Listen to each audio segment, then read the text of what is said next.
Welcome to another episode of Pearls of Pedagogy. Last weekend, I took this show on the road to my sorority conference and did something a little different. Instead of my usual 1.5 hour interviews, I conducted quick on-the-go chats with 3 incredible sorority sisters who are also passionate educators, including one who will start her 51st year in the classroom this August. From childhood aspirations of helping others to the impactful moments with mentors, our guests share their journeys that led them to the classroom. Get ready to be inspired by tales of dedication, love for teaching, and invaluable advice for both new and experienced educators alike.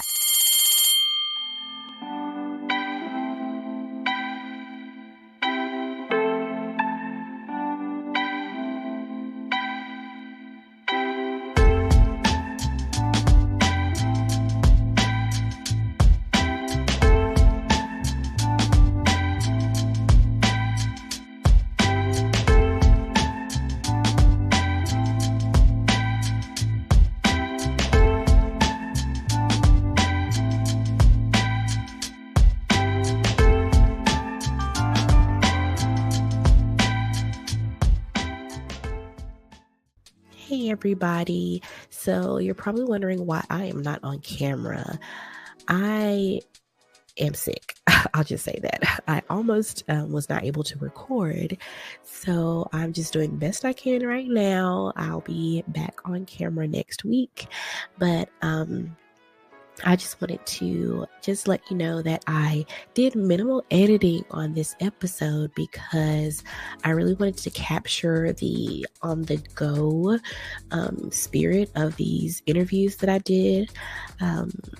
I had a few more that I actually interviewed, but they had such incredible stories. I really wanted to capture those in my long form interview. So stay tuned for those sorority sisters of mine that I chose to interview down the road.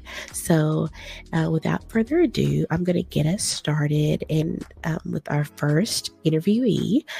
She is an educator that's going into her 4th year of education, and then we'll go to someone that's been in education for 24 years, and the last, and I think it's one of the most incredible people I've met, is a sorority sister of mine that is going into 51 years of education. So you don't want to miss that. All right, so stay tuned and let's get started with our first interviewee. Well, I think I always had aspirations of always wanting to help people. I've always been like a really big helper. People always have told me I'm like too nice to people. So I always knew I wanted to do something where I could help others. And I knew I wanted to work with kids. So I just figured, it'd either be pediatrician or like a teacher. And I don't want to deal with 6 kids because that'll make me sad. So I thought about teaching, and I, made that decision when I was in high school. I was in a program called Ready, Set, Teach in my district, where we would go to local elementary schools to kind of get experience as like a teacher, like a teacher's aide type of thing. And I loved it. And so I knew that once I went to college, that was what I wanted to do. I wanted that to be my major. Okay, awesome. So can you tell us a little bit about your teaching background? I'm going into my 4th year of teaching, and I teach 1st grade, which I think is the best grade. I love them. They're so cute at that age, but they're also independent enough to do a lot of things by themselves, but they still do, come to me and love on me and things like that. I really like the curriculum that we have to teach for 1st grade, so I think it's really, rewarding knowing that we're teaching them like stuff that they'll really need in 1st grade. Awesome. Earlier when we spoke, you were talking about going into to get your master's. Can you talk about that a little bit? Yeah, so I'm actually joining a program here in Texas where I'm going to be getting my reading specialist certification, and also I'm doing my educational management and getting my principal certification as well. Awesome. Yes. Well, so could you tell us a couple of maybe some tidbits of advice that you wish you had gotten, and then some advice to new teachers out there? Yeah, so one thing that I would say really like culture shocked about once I started teaching was just the management of all the different things that we have to do at once.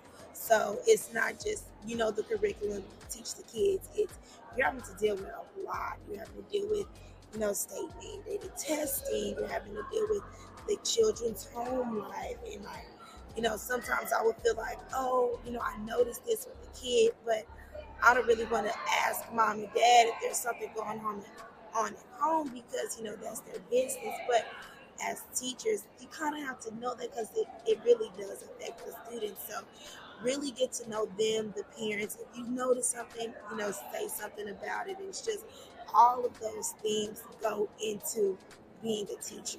Um, we wear lots of hats. It's a lot of different things that we have to do, that we have to know in order to be a really good teacher. And that was, one of the main things is just trying to juggle absolutely everything that was going on because that's something that you don't really think, you just think about the curriculum of teaching, but it's so much more that goes into teaching. So, do you have any kind of like teacher hack or a teacher tip that has changed how you teach? Like and you were like, hey, y'all need to do this because this changed everything about my classroom, or even how it's like organization on your end, or maybe a hack or two that you can share with us? I would say just sticking to, whatever you say you're going to do it. Even though I teach first grade and they're 6 and 7, they know what to do, what not to do, what they shouldn't be doing. So don't let those cute faces, try to get over you. So if I do this, you need to do this, or if this happens, So just being, consequences. Yep, just being really, stick to your word. Let them know, whatever I say I'm going to do, I'm going to do for you. So I need you to do the same for me as well. So just being really stern with that and not really wavering, but also, also know your students. I try to get to know them. I ask about the things that they do outside of school, what you do at home, what you eat for dinner. Like, oh, I love to eat that. Just get to know them. One of the things that I did that my students loved is I used to pick students like twice a week. I did twice a week. I would pick different students to come eat lunch in my classroom with me. They loved it. They thought it was like a huge privilege, and it's something that's just really simple. And I would just talk to them like, what'd you do? What do you like to eat? Or what shows on Netflix do you like to watch? And they love to come and just get to talk to me about, non-educational things. So they loved it. Yeah, building those relationships is really important. It really helps with your classroom management overall. It does. Well, thank you so much, Ms. Brown. I hope you have a great new year next year. Thank you. And keep enjoying the conference. Thank you. I will. Thank you. What inspired you to become a teacher? I probably should say who inspired me, which was my high school guidance counselor. Her name was Miss Knox, God rest her soul. But she put us in a program called Future Educators of America. And I want to say maybe my junior or senior year, probably all of them, we went to a middle school to kind of do like a tutoring session in the middle of the day. And she would always compliment me on how well I worked with children. And she would be like, oh, you work so well with kids and you're going to be a teacher one day. And I remember looking at her saying, teachers don't make no money. I'm not going to be a teacher. They don't make any money. And of course, this was in the 90s. So when we really didn't make any money. But one of the things she said was, look in the parking lot. Like when we went to school, she kept saying, look in the parking lot. Do you see anyone catching the bus to work? Do you see any of your teachers, do they look like they're struggling, like financially? She was just trying to give me an overall view. And so I looked and I was like, they seem to be doing okay, And I didn't know at the time that maybe they're significant others or maybe they had other things going on. But it was just the way that she kind of gave me an overall look. And then she also talked about how I felt about what I did and loving what I do and enjoying what I do. And then she talked about how your peace is priceless. So if you want to do something that makes a lot of money but doesn't make you happy, then how would that make you feel? And so I think all of those things kind of intertwined together. I knew I would work with people. So it was either nursing or education. And I was like, the math class is where I'm cutting it. So let me go ahead and go on this English track, this reading track. And so then I just went and became an educator. Awesome. So could you tell us a little bit about your education background? So, like I said, I went to school actually. I'm one of the probably few that actually went to school to be an educator. Of course, when I graduated college, though, our College of Education at the University of Central Florida, go Knights, was the largest class to graduate school at that time. Now it's so funny because it's like you can hardly get people in the College of Education. But at that time, I did graduate with my Bachelor's of Education in Science for English for secondary. So I knew I wanted to teach high school. And then I went on and got my master's for education leadership because I knew I wanted to go into administration. I started off teaching English in the 11th grade. For 11th grade junior, American Lit was my thing. I've since taught 9th, 10th, 11th, and 12th grade language arts. And then I had the opportunity to get a reading specialist certification. And so with the reading specialist certification and an English language learners, or we call it ESOL, so English for speakers of other languages, have that endorsement as well. So with those, I was able to go into a literacy coach role. With literacy coach, I actually went down to elementary. I don't know, I had a sorority sister who was older, who was also one of my mentors, who was a principal at the time, and she needed a literacy specialist, but she did elementary school. And I remember telling her, I don't know anything about elementary. Like, you get the reading endorsement and you're wondering, how's this going to help me? I don't understand this. But once I got into the elementary track, I realized the curriculum side.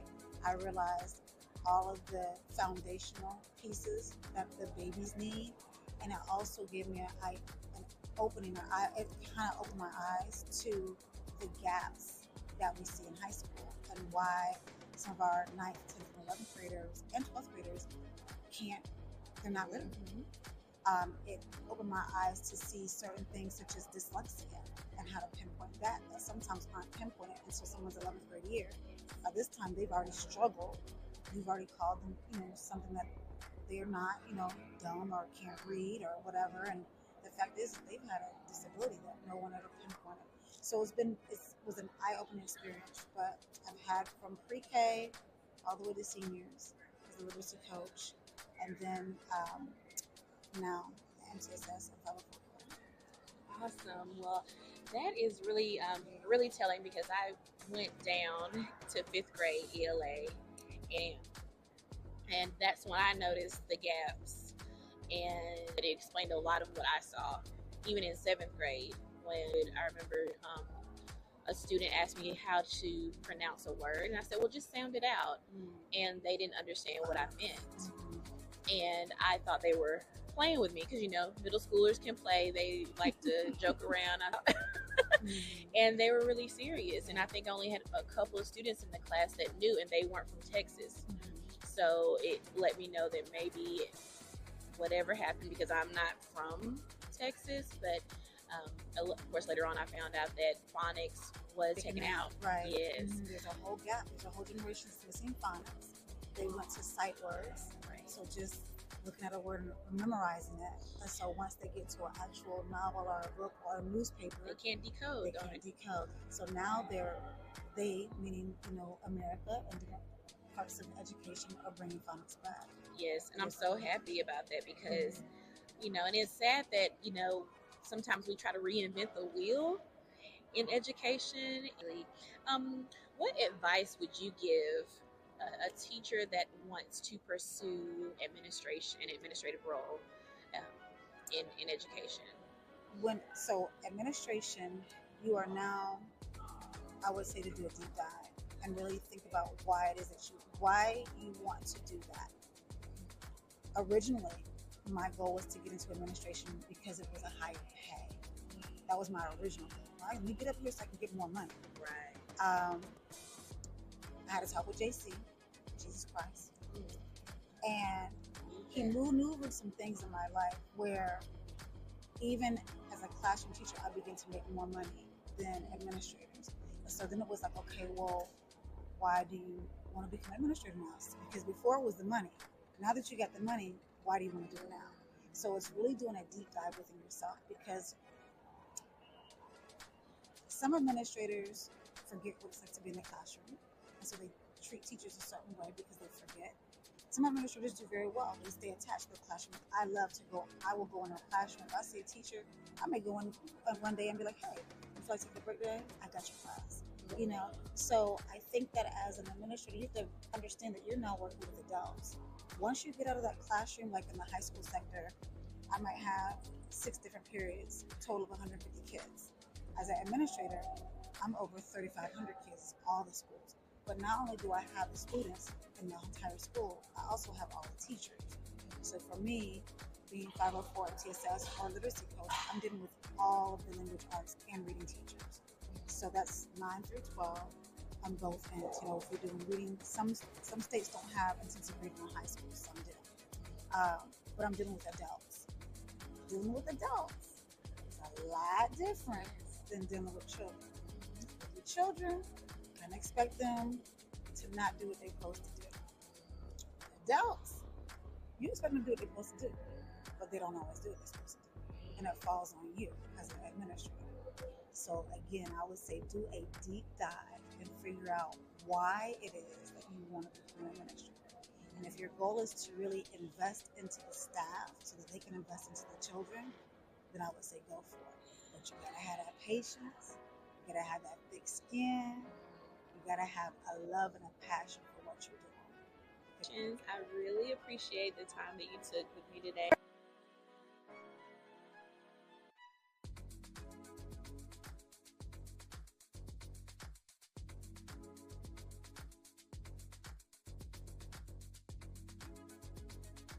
And M. Carnes, who is a 50-year veteran educator going on 51 years, because you told me earlier you'll be entering the classroom this August again. Yes, I will be. Awesome. So can you give us your teaching background? I started teaching for the Manatee County School District in Pamela, Florida in August 1974 as a middle school teacher at South Middle School. I taught 7th, 8th graders there for 35 consecutive years. And then, of course, I did drop for 30 days, but it was during the summer of June 2009. I came out for 33 days, and I was sent to Pamela High School in August of that 2009 to start my career as a 9th grade English language arts teacher. When I was in high school, in fact, probably senior high school, I had Mrs. Dorita Pratt, who was a science teacher. I had Mrs. Frida Bellamy, who was an English teacher I had in 10th and 11th grade. And then when I became a senior, I had a teacher named Mrs. Shirley McGahee at Manatee High School, which I graduated from in the class of 1970. I really just have a genuine interest. It was my favorite subject. I knew that once I got to high school. English is my favorite subject. And as I went through high school, I watched how they handled us, my classmates, as students, and things that we had to do, and how they disciplined us to do our very best. And so I said, come on, that's what I want to do.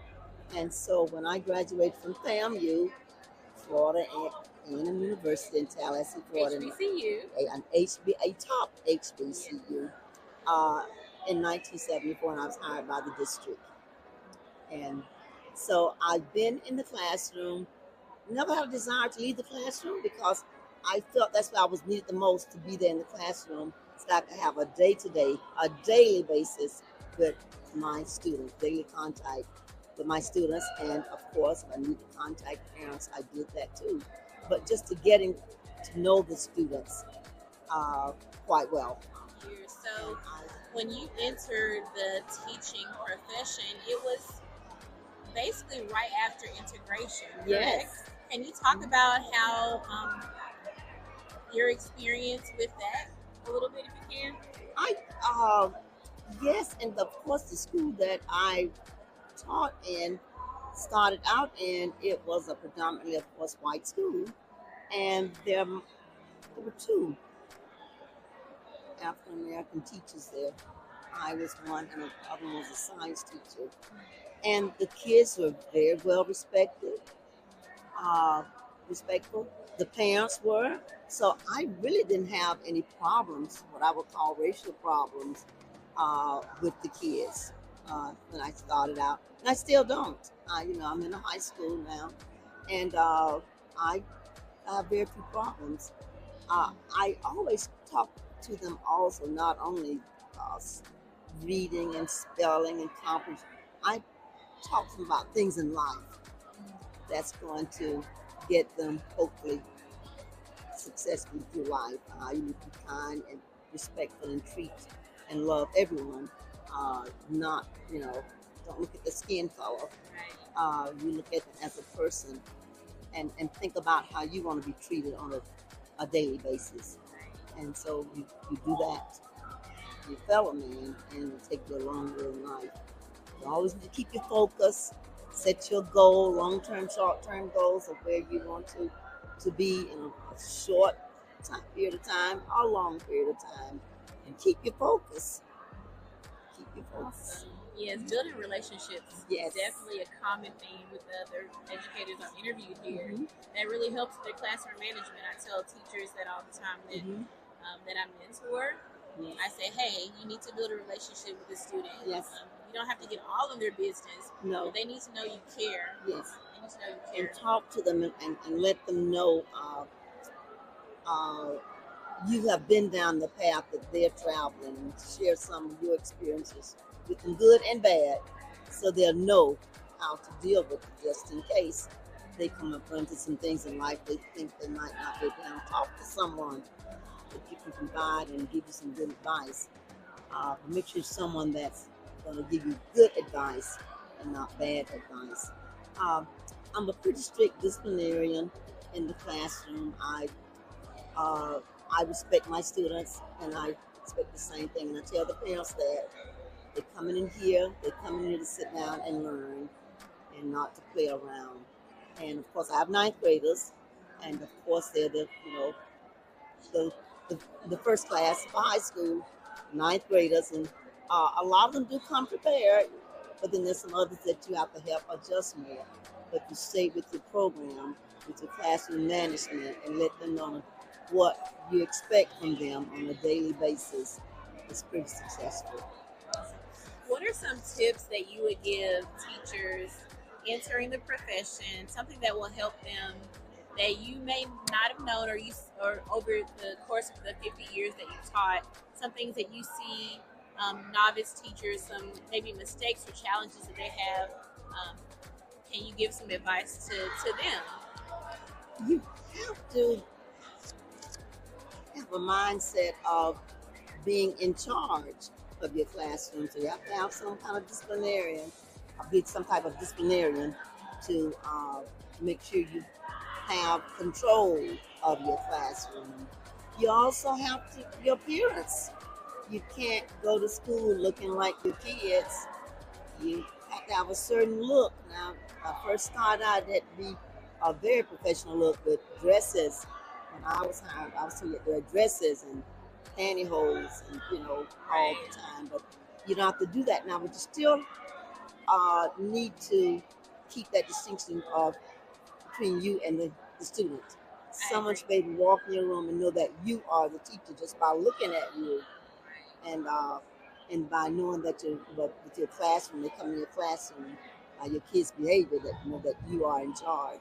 But you have to establish that with them from day one. You have to teach them the policies and procedures. Yes. And you have to let the parents know your policies and procedures. I have what you call an academic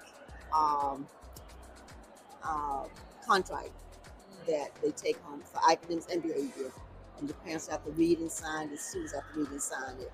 So when a problem does come up, I have to go back, well, you're aware this, you signed the contract, it's in the contract, so, we take it from there. Yes. Okay, so I'm a teacher that sometimes I feel like I'm a hoarder. Mm-hmm. I need some advice on how to decide on what to throw away at the end of the school year. So a little bit like me. I actually clean out my closet area in my classroom for the 15 years I've been in the high school. I actually cleaned it out this past school term because I even taught 12th graders for a few years in between. I had some 12th grade classes, probably 2 school terms, had some seniors. So I kept all those things. 2015, 2017, they were still in my closet area at school.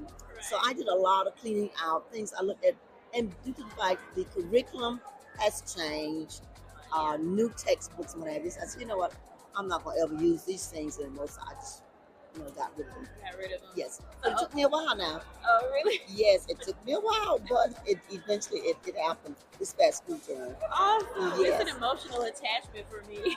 Okay. So sometimes I see it, I say, oh, what if they come back? Now I kept all my things, the kids, little notes and memos and cards the kids have given me over the years. Students have given me over the years. I have kept those things. I do have them in a special place. Yes. I do love keeping those because it kind of, on those days where I feel like, I'm just so stressed and like, why am I doing this? I can read those letters, and sometimes I'll start crying because, it's the little things. Yes. Sometimes it can be a thankless job Yes. until you see the light bulb go off. Right. And that may take a whole school year. That's true. So keeping those little notes, I think I won't ever get rid of those. No. Yes. Yeah. Well, Ms. Carnes, thank you so much for letting me interview you. And enjoy the rest of the conference. Thank you, and you too. Thank you. Thank you for joining me on this special episode of Pearls of Pedagogy. I hope you found inspiration and valuable insights from these educators' stories. The interviews reveal a common theme of dedication and passion for teaching despite various challenges. And the educators' stories highlight the importance of early inspiration, continuous learning, building strong relationships, and maintaining a supportive and structured classroom environment. These insights provide valuable lessons for both aspiring and current teachers. From the importance of building relationships with students to navigating the multifaceted roles of teaching, today's conversation highlighted the profound impact teachers have on shaping future generations. Remember, education is not just about imparting knowledge, but also about nurturing minds and hearts. Stay tuned for our next episode, where we'll continue to explore the dynamic world of education with another incredible guest. Until next time, keep learning, keep growing, and remember, every pearl of wisdom you gather along your journey is a step towards transforming education. See y'all next time.